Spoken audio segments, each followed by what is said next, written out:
Então, na aula de hoje, nós vamos falar sobre tipos primitivos da linguagem Python. Vamos falar ainda sobre entrada de dados e sobre saída de dados, tá? Algumas formas de formatação para a saída de dados, por exemplo, para que a gente possa imprimir um número qualquer, um número real, por exemplo, no formato de moeda, ok?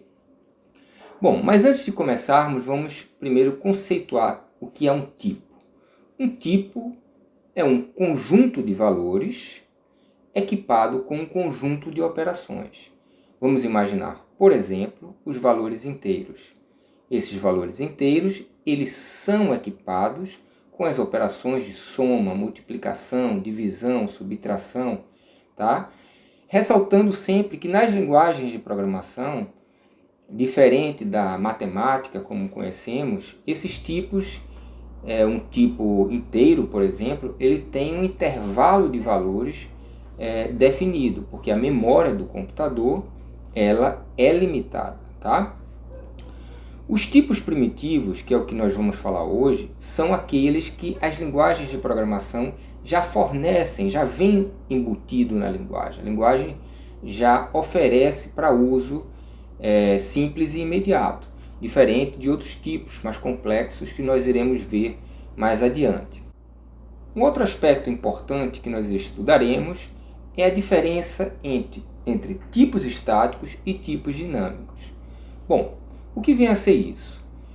Como nós já vimos, na linguagem Python, nós temos a possibilidade de uso de variáveis, que são nomes utilizados para armazenar valores em uma região de memória.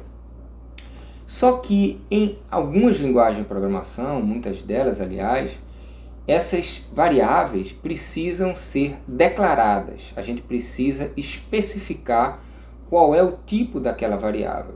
Por exemplo, a gente pode aqui, nesse caso, esse programa aqui é um programa na linguagem C, a gente está dizendo que essa variável cont, ela possui o tipo inteiro.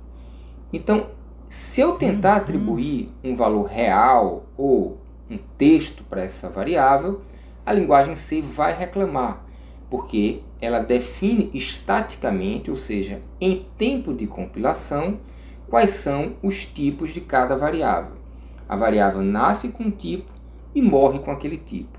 Ela nasce podendo armazenar um conjunto de valores e morre podendo armazenar esse mesmo conjunto de valores. Já nas linguagens que têm tipos dinâmicos, como é o caso de Python, ela não precisa, a gente não declara o tipo. A variável ela assume o tipo no momento que nós fazemos a atribuição. Então, aqui como nós atribuímos, por exemplo, nesse código Python, o valor 0 à variável cont, imediatamente essa variável vai assumir o tipo inteiro. Já na linguagem C, essa linguagem ela assume o tipo inteiro no momento em que nós declaramos a variável.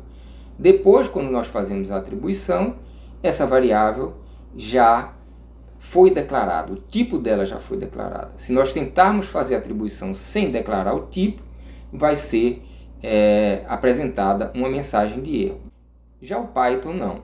O Python permite a atribuição de valores às variáveis sem antes ser declarado qualquer tipo. Então, a gente pode até fazer coisa mais radical, né? A gente pode chegar aqui, definir uma variável, tem uma variável aqui chamada val, atribuir o valor 3 para ela, que é um inteiro, um número, e logo na sequência atribuir o texto 3 para ela.